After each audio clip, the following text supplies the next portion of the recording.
About naman dito sa mga aquatic plants ang pag-uusapan natin for today's video mga boss. Meron pa rin kasing mga nagtatanong sa akin kung nabubuhay daw ba to sa aquarium at kung pwede daw ba itanim to sa ilalim ng tubig. So ito palang hawak-hawak ko ngayon ng mga aquatic plants. Ito yung tinatawag na Balmasica. So napakalulusok itong mga Balmasica na to.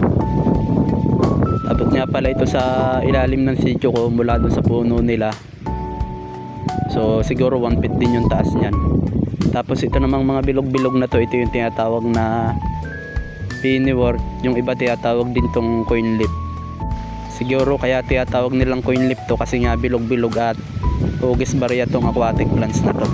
So ganito lang yung paraan ko ng pagpaparami mga bossing. Tinatanim ko sila na wala sa ilalim ng tubig. Ang tawag dito ay emerge. So pag sinabing emerge mga boss, ibig sabihin wala sila sa ilalim ng tubig. Parang tinanim mo lang sila na katulad ng mga normal na halaman. Tapos kapag tinanim nyo naman sila sa aquarium or sa ilalim ng tubig, ang tawag naman dun ay submerge. So sa iba nang tatanong kung nabubuhay daw ba itong mga aquatic plants ng submerge. Yes boss, lahat ng aquatic plants, basta sure kayo na aquatic plants, lahat yan nabubuhay ng submerge. Pero hindi lahat ng aquatic plants mga boss nabubuhay naman ng emerge or yung wala sa ilalim ng tubig. Merong mga aquatic plants na sa ilalim na talaga ng tubig nabubuhay. Katulad nitong mga floating plants, ito mga frog baits. So kapag floater plants kasi mga boss, kailangan talaga yan nasa tubig sila para mabuhay. Tapos itong Amazon sword. So Amazon sword nga ba to o Java fern? Medyo nalilito kasi ako dito sa aquatic plants na to mga boss. Basta yan sa ilalim lang din ng tubig na bubuhay. Tapos itong kabumba, kailangan nasa ilalim lang din ng tubig to. So ito mga boss yung kabumba plant. Hindi kasi masyado makita doon sa kabilang tab.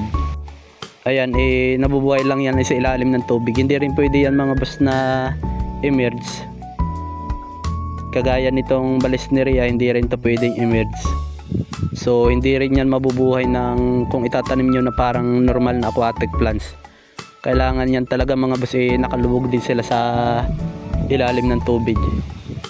Tapos ito another floater plants.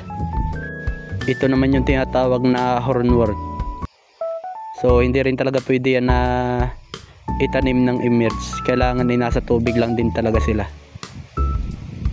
Same dito sa mga dwarf water lettuce. Floater din kasi to katulad nung frog baits at hornwort. So hindi din mabubuhay yan sa lupa mga boss. Kailangan talaga sa tubig. Basta pag mga floater plants mga boss, kapag sinabi sa inyo na floater plants hindi nyo yung pwede itanim ng wala sa ilalim ng tubig. Kailangan talaga nasa tubig sila para mabuhay. Tapos ayun, madami pang mga aquatic plants na hindi nabubuhay ng emerge. Pero lahat ng mga aquatic plants mga boss, kapag sinabing aquatic plants talagang nabubuhay sila ng submerge or nasa ilalim ng tubig.